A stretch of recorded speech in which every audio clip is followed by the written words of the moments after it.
Okay, hello and good morning. I'm San Diego County Sheriff Kelly Martinez. With so many horrific events happening all across the country, we as San Diego Regional Law Enforcement are here together today to let San Diegans know that we're ready. We have programs in place to prevent an attack in our communities. We train to be prepared to respond should one occur. And when we respond, we do so with a commitment to stop the threat, prevent harm, and keep people safe. There's no region in the country where law enforcement works more closely and collectively than here in San Diego County. We are all dedicated to community safety. Whatever the emergency or threat may be, law enforcement agencies in San Diego County work together. We work quickly and efficiently to handle a crisis. Prevention is our first priority. With me today are San Diego County District Attorney Stephan. She will talk about one of the many multidisciplinary teams that looks into challenging school threat cases and works to reduce risk and prevent violence. Also here is Roy Frank, the Director of the Law Enforcement Coordination Center. Roy will talk about intelligence sharing in the region and management of large-scale incidents utilizing analysts and technology. When an incident such as a school shooting occurs, many jurisdictions and agencies may be involved. In the case of 2019 Chabad shooting in Poway, the Sheriff's Office responded and ultimately investigated the homicides and assaults in that case. San Diego police contacted and arrested the suspect. The FBI responded in support of investigating the hate crimes involved in that incident. The District Attorney's Office prosecuted the state law violations, and the U.S. Attorney's Office prosecuted the federal hate crime charges. Every agency in the region conducts threat assessments and develops response protocols with our schools, our businesses, government offices, and institutions. We train as individual agencies, honing the skills of first responders. As a region, the Sheriff's Office hosts training incorporating everyone who would be involved in an emergency response to act quickly in a coordinated effort to stop the threat immediately.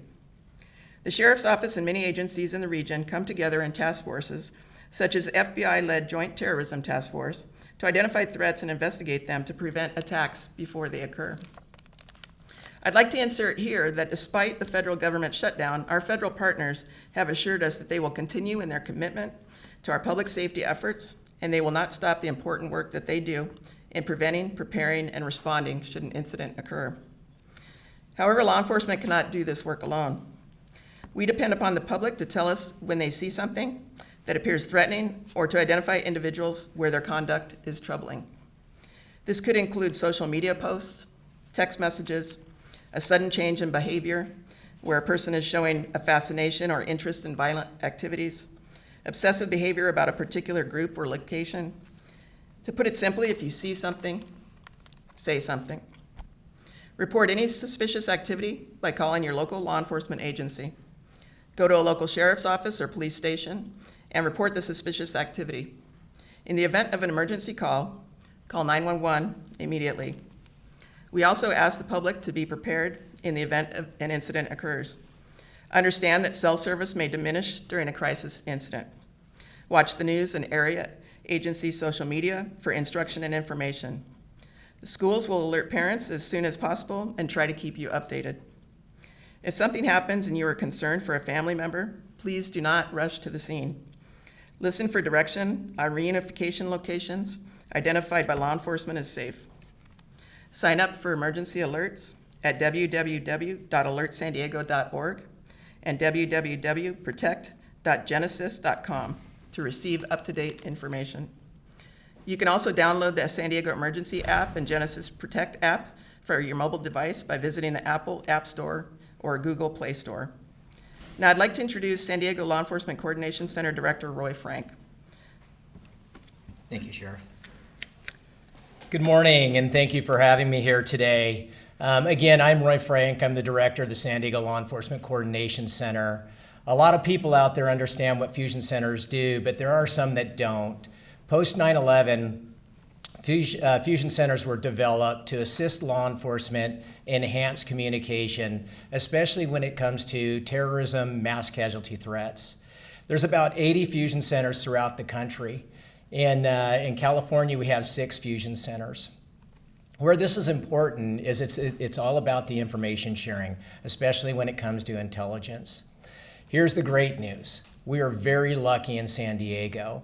We've always had that reputation of getting along, sharing information. So what can we do as a fusion center to add value to that information sharing? One of the ways that you can do that is you can have everybody in one place, and that's what we have in a fusion center. We have agencies like the FBI, DHS, HSI, ATF, DEA, working within the fusion center, along with state agencies like the California Highway Patrol, local agencies like the San Diego Sheriff's Office, San Diego Police Department, the DA's office, Chula Vista, some of the school police agencies as well.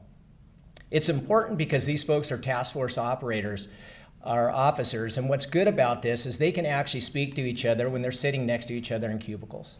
We're sharing information from the federal government, from the national network of fusion centers, and we're disseminating this out to partners. There's over 5,000 terrorism liaison officers in San Diego County. They work for every agency that's represented here. They were trained by the LECC as well to identify indicators on threats, whether it's terrorism or mass casualty threat.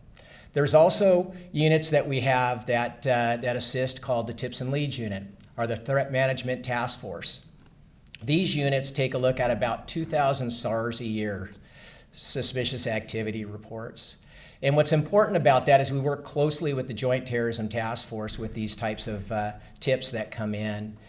All of our task force officers are working together as a team and to identify these types of situations.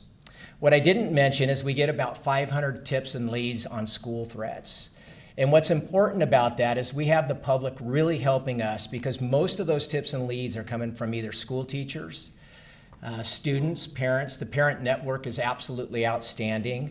But most importantly, the students are actually reporting these potential threats. And this gives us the opportunity to address a problem before it becomes a problem. We also can get help for those people that are going through a mental crisis. In addition to that, we have units like our critical infrastructure unit that works alongside all of the agencies here with the school resource officers. We go out and we do these assessments on the schools to make our schools safer, give security ideas, and make sure that the kids, when they go to school, that it's going to be a safe environment. We've done over 200 schools now to this date. So when we see something, say something, it may sound cliche, but I can tell you from what I do and the amount of SARS that we see coming from law enforcement and the public, it works. It truly does work. Those parents that are calling in, those students that are calling in, it makes a difference. And I have a statement for the students out there. Keep doing the great work. You guys are the eyes and ears for all of us that are standing here right now. It's important for you to come to law enforcement so we can save potential friends, family members, those types of people because of what you're doing. Again, you're the eyes and ears, keep up the great work, and we want to see those SARS continuing. Sheriff? Thank you. Thank you, Director Frank. And now I'd like to introduce DA Summer Stephan.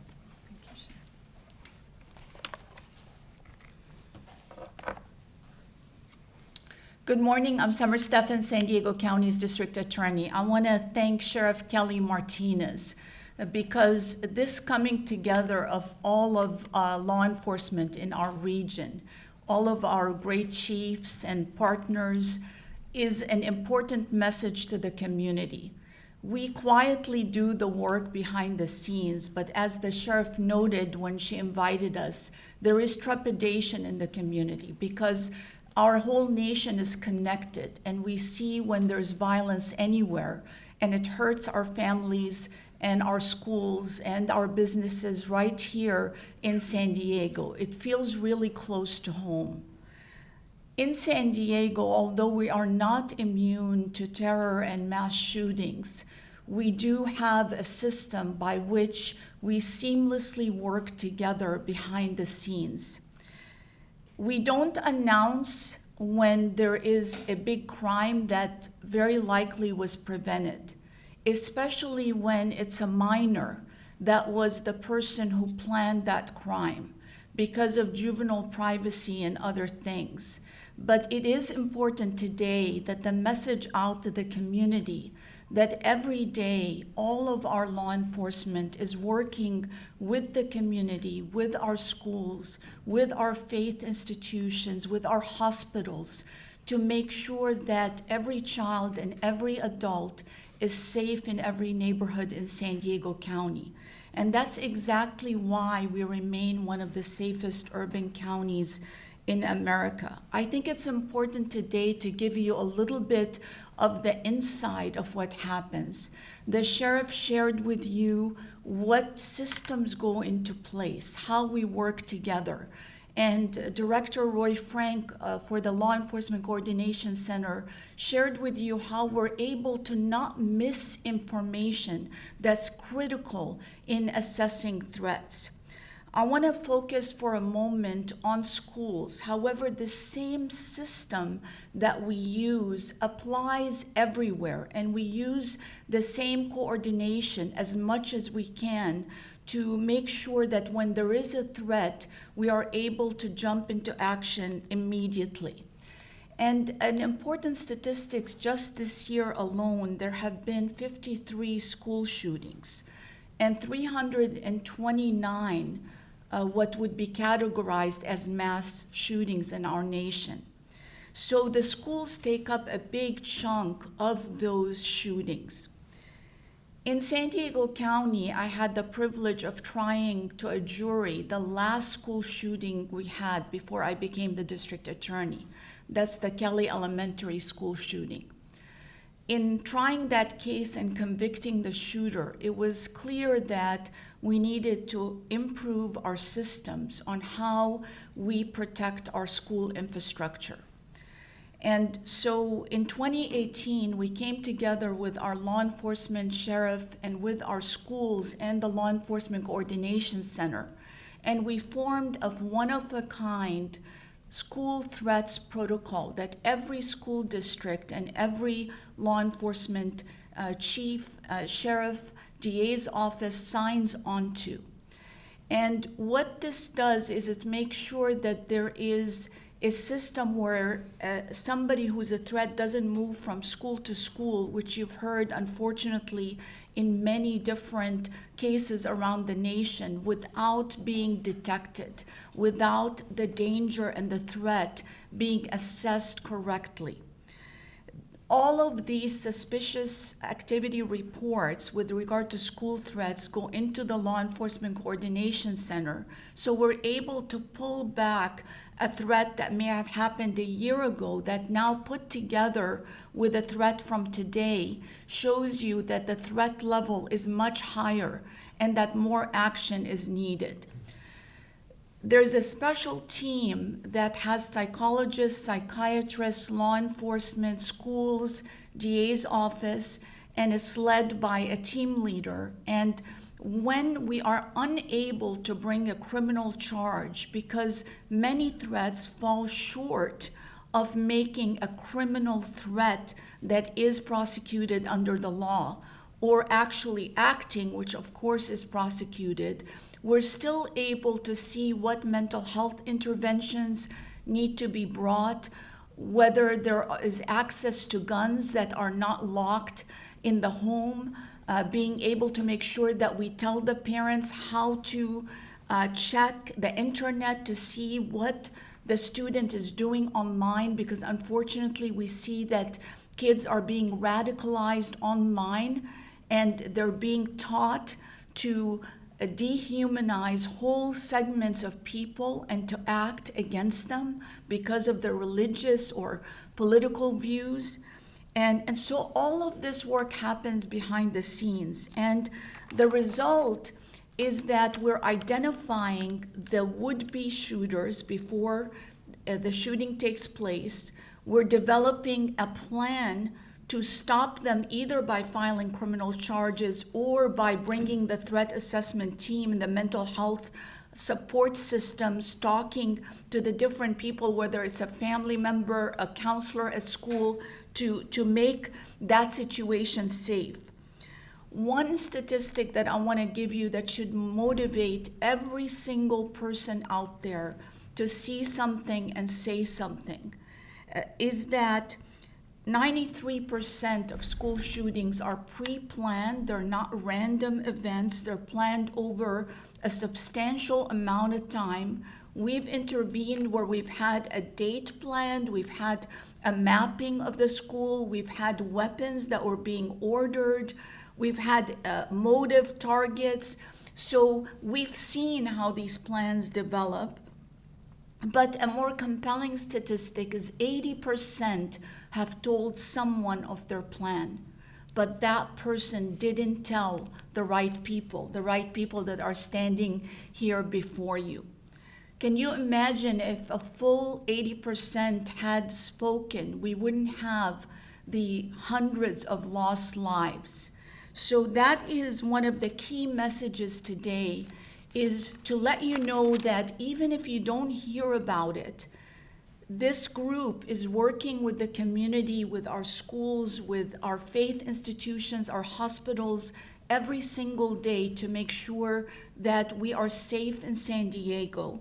But we cannot do it alone. We need you. We need you to report. Sometimes family members notice something is off. They know there's something wrong.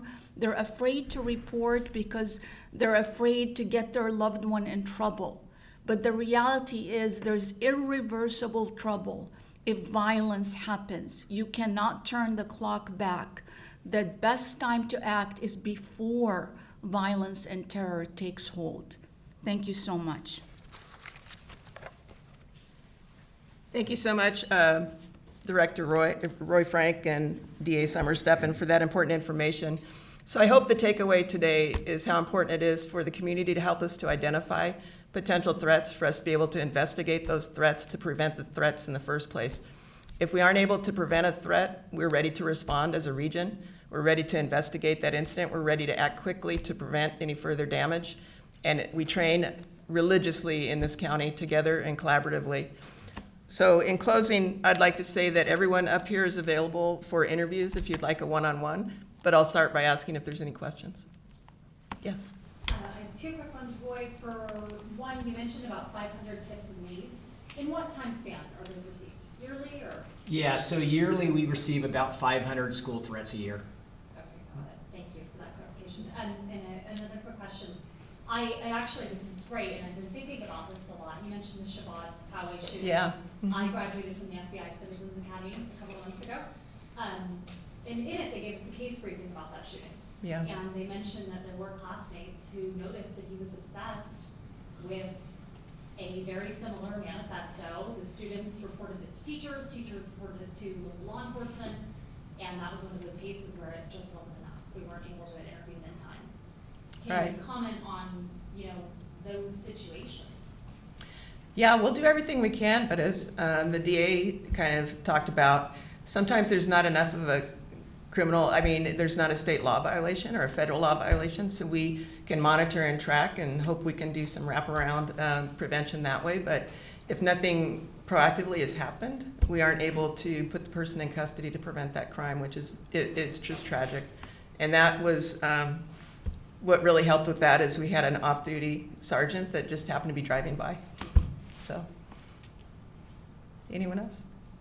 Yes. You mentioned behind the scenes, you have a large flow of information of tips into the system, and you've got a lot of organization coordination amongst yourselves with managing those and dispatching those. And then they just disappear, as far as the public knows. The public probably doesn't even know that the tip happened. Is there any way that information can come out other than a yearly news conference like this? I mean, what does the current situation look like? Without giving away operational information, can the public know somehow what the current status is of the threats to the county? Yeah, so I think Director Frank is always available to give updates to the media in particular, but one thing, as the DA talked about, is if it's a juvenile, we can't disclose. If a crime hasn't occurred, we can't disclose. Sometimes there's investigative security concerns or confidentiality. But if we make an arrest and there was a threat averted, I think we've been very public about those. The threat picture in San Diego County right now is we don't know of any threats at this time, but we're always vigilant, paying attention. Yeah. Do we have some stats about like what are the reasons that the people that proceed to do the shootings, like are mental things, or what are like the most common things, or if there are like some symptoms that can parents or other students can notice about this? Yeah, so there's obviously the ideological, somebody's taken a political position on something, they're offended, or they have some hate for a particular group. There's also some who just want to wreak chaos, and that's a new threat that's occurring, is there's a certain group of individuals that are working hard just to create chaos in the community. They don't have any particular political ideology, but they're just, they want to see what happens by these threats, and they're actively recruiting some of our kids. So if parents are starting to notice behaviors that are not normal for their child, they're hiding their phones, they're not allowing the parents to look at text messages, that's definitely something they need to be concerned about. Also now, one thing that's happening is in the school email systems, the kids can communicate with individuals that their parents might not even know about. So we need school officials to really notify us when they see things like that. Thank you. Is this every chief from every department in San Diego County? Are we missing anyone? Raise your hand if you're not here. Pretty close. I think we're pretty close. We also have the U.S. Marshal here, and we have a representative, Sean Gibson from ICE. And then, so can you talk more about the school threat protocol that you have in place? Sure, I'll let the And what it DA. is and what that looks like.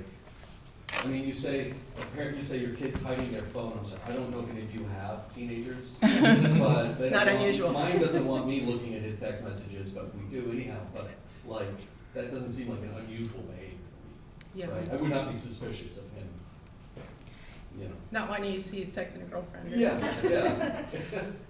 The school threats protocol is not some secret document. Actually, we've shared it nationally. I was invited to the wall that they created, ATF did for mass shooting victims. It was a very, very sad day. But so our protocol we've shared with the nation because it has saved lives here in San Diego.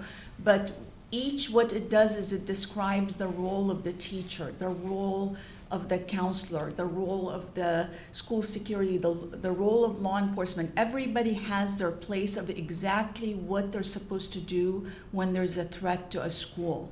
But in terms of parents, those are done through multiple parent education. It's never one thing. It's a constellation.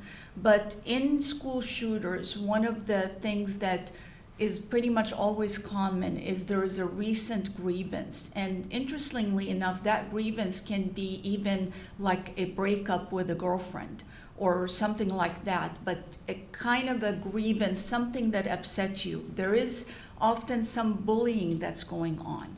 But obviously violence is never an answer to bullying. It has to be reported. Now we're seeing more radicalization online. We're seeing weapons being etched with different things that clearly to us in law enforcement indicate some kind of radical or some kind of mimicking of a previous school shooter. There is an obsession it's very easy to look at your child's history of what they downloaded. There is often, when we do our search warrants and searches, there is a search for other mass shooters. Now, it could be just a curious child, but if that persists, that you're searching what they did and you're fascinated by mass shooters, that's often a red flag for us.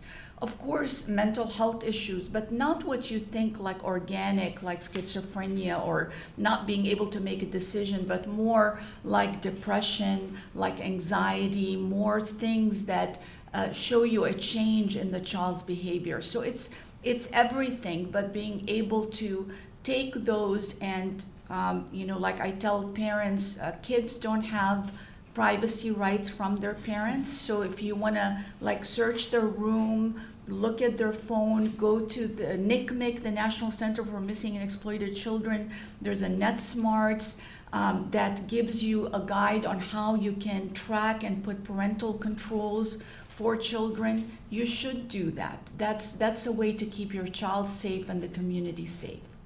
At what point, do these investigations happen and parents don't know they're going on? And then how do you bring them in on this process? We always bring them in. Sadly, we've had a couple of cases where the parents are part of the issue and but many times the parents are surprised, they've noticed something, but when the knock comes to their door, they're very cooperative.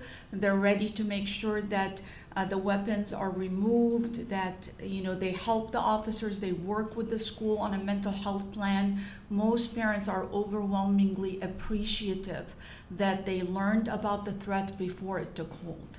And then there were, what was the number, 500? 500? And an average at least 500 a year, yeah, That's for the whole county.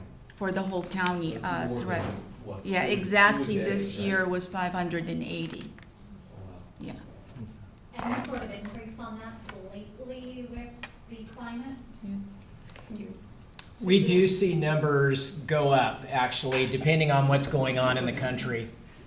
And so those numbers will increase at times. And I think the other thing is the education, doing these types of press conferences to get the message out, right?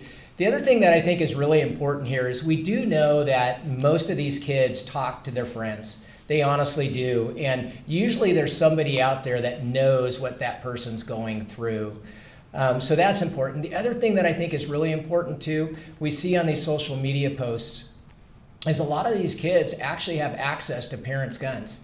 So the importance of locking up your weapons inside your house is really important. We'll see the post and they're holding a parent's gun. That parent doesn't know it until we knock on the door and we say, hey, this is one of the threats that we received. And normally the parents are surprised. They really are. So the message that I would have to everybody out there, secure your weapons. That's really important. And I'd like to speak to that really quickly. We as a region all support the gun safety events, and we've incorporated now the free giveaway of lock boxes and safety cables for weapons. So, and a parent honestly can go to any sheriff's office and pick that up. So if you don't have access to that, or you just don't have time to go pick it up, or whatever's going on, we really just want you to be safe with your weapons. And then considering, you got the main focus of this has been about school shootings, but considering the climate today, we've seen a lot of political violence take place Right. here in the county. How have you guys been monitoring political threats towards political figures here in San Diego County? And have you seen an increase of threats towards figures here? Yeah, the recent assassination of Charlie Kirk has been a trigger point for some of our communities on both sides. So we've been monitoring that. We've had, obviously, the Israel-Palestinian conflict is been a trigger point for a lot of people, and then the No Kings and a lot of other things. So we monitor that actively. I know the LECC, the analysts there, the Sheriff's Department, we've got a large analytical body that looks at those threats constantly, and I know other agencies in the region do the same thing. And we talk to each other. The FBI shares information related to spikes and threats. We have regular meetings and conversations. And I know you guys mentioned the 500 tips a year. Do you guys have any figures on political threats that you've seen or that have been intercepted at all? I don't have them at this time. Yeah. I don't think we've differentiated at this point, but Because so these are like kind of you're merging both political threats and then these threats against schools, right? They seem like two very different they are situations. Yeah. they are different, Right. and usually one involves adults, which is a little easier to work with sometimes than the juvenile population. The kids, a lot of times, we don't have, like the DA was saying, the privacy laws and sensitivity around kids and parents' involvement, but they're both dangerous.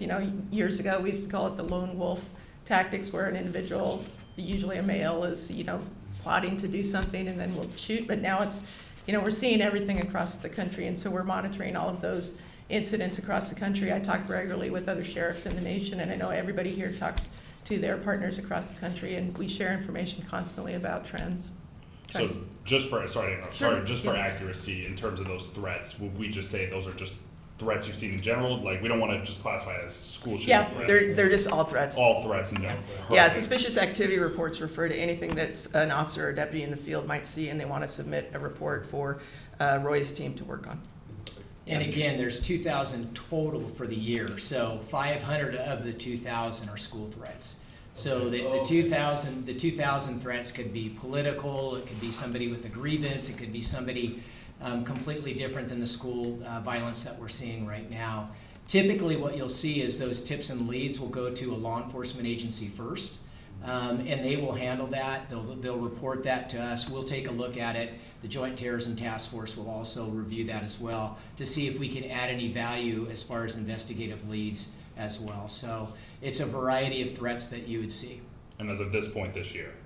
So this year we have 1,800 1,800. at this point. Perfect. And 500 of those are school threats. Schools. Okay, so 1,800 So it's all total, threats and then all threats, schools. 1,800, and then Yeah. 500 are schools. Thank you for Correct. clarifying that. Yeah, Absolutely. appreciate it. Mhm. Anybody else? Yeah. And then, Oh, I apologize. sorry, go ahead. Go ahead. Oh, when you say, if you see something, can you describe like more like, what is this suspicious activity that you're talking about? Like if I'm just on the trolley going downtown, right, I see those signs all over the place. Yeah. Downtown. So what is the suspicious activity? Because frankly, have you been on the trolley? I mean. you Yeah. know, Yeah, there's a lot of strange behavior in our communities right now, particularly with some of the mental illness and the homeless populations and things like that. What we're talking about really is our community members know each other better than we do. Law enforcement particularly, we go to a call for service, we might have some community interactions, but we're not seeing what's going on in a neighborhood every day. You know, community members, you do see that. You see what your child is doing, if their behavior has changed, if they're closing themselves in their room where they used to be much more open with their family, where they're not communicating, where suddenly they're not talking to their friends, they're losing weight. You know, there's some social media posts that maybe their friends are seeing that are disturbing or concerning. So just really a change in behavior, something obsessive about if they decide suddenly that, you know, they've taken an ideological stance that's not normal and maybe not aligned with what the family has instructed them or taught them growing up, and suddenly they're very focused on with some intent to that. And then I'm going to let Roy talk about anything else. Yeah, thank you, Sheriff. The other thing that we talk about too, that's that's different than school threats. It could be something that's with photography. Somebody's down at San Diego Bay, and somebody's really paying attention to maybe the ships that are down there, right? And they're taking a lot of photographs of those ships. Or it could be buildings. It could be something where somebody's driving around and they're testing security potentially at locations. Those are some of the indicators that we take a look at as well. And then we combine everything, right? We take a look at the totality of what we're dealing with and who we're looking at. There's also a neat little system that we're doing right now. So the tips and leads that we have in San Diego, they're now being shared up and down the state. And so it's not just here in San Diego. We're able to share with the other fusion centers when there's other types of threats that are going on. So if somebody does something up in San Francisco, we should know about that here in San Diego. And that system is being built right now so we can continue to share those even in a larger way. Operationally, are there threat levels, or is there just a single threshold that activates emergency operations mode, or what does that look like? And then externally, how do we as the media or the public know what mode we're in? Is there an emergency happening right now? You want to speak to it? Yeah, I think, when it comes to the operational modes, that's something that law enforcement makes the decision on, if I understand the question correctly. And it really truly depends on the information that we're receiving at that point in time. Once we receive any information that is concerning for the public, we are sharing that information with all of our partners out there, and then they start making those decisions based off of what we see. Good example, if we have an event that's occurring downtown and we expect a large group down at that event, maybe 500 or so, what we can do is we can share that information with our law enforcement partners, and we'll also share information that's going on at that time.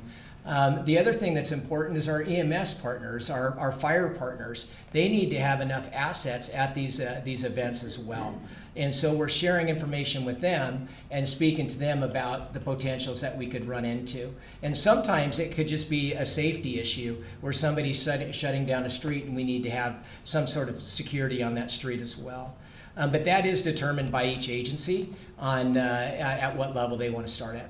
So there's no specific thing in the operation policy for this, or Yeah, that's... on when do you reach out to the media and how do you reach out to the media or the public? Well, if we know of a large event like the No Kings protest, we'll communicate that. That was involved, the Harbor Police, San Diego PD, and my agency, as well as FBI and others, were involved in evaluating that demonstration. And I have to say that was a perfect example where the community came together and sort of policed that event themselves to prevent any sort of danger or incident from occurring. We knew that there were people that wanted to disrupt that event, and I think the attendees and the organizers did a great job of working that out and making sure that they policed that event themselves. So we can't always notify when there's an imminent threat, but we'll certainly communicate. And I know that there's a No Kings protest coming up, and we'll probably be doing some messaging near that time just to kind of talk to the community to encourage the same sort of behavior that we saw at the last one so that it's peaceful. So I'm just thinking of more of a smaller community type of thing, like natural gas broken and blowing, evacuate the school, you know, Yes, 10 or 12 people going to, students going to the hospital. How is that funneled to the public? So that's communicated immediately by law enforcement through our social media channels and direction for the public to know where to go or where not to go. If there's a gas leak, certainly that's a hazard to the community, so we'll notify immediately to let residents in the area know. Sometimes we'll do evacuation orders, or we'll drive through the neighborhoods and make sure that nobody's in danger in that area. With school shootings, those communications go out very quickly, normally through the school and then through the law enforcement to the public, so people know and can identify routes of where to reunify with your family members and the students and give regular updates. We're actively addressing those threats when they occur, but we all have people in place who are communicating with the public to ensure that that's another aspect of the safety of the situation. So did that answer kind of what you wanted? Partly. Yeah, we don't have like the wildfire. I know there's a threat level for wildfire today, and that's daily, and that's put out. We don't have something like that with threat levels. But right now, we don't have any identified threats in San Diego County. Yeah. Any last questions? Thank you. And like I said, everyone's available for one-on-ones. I appreciate you being here today.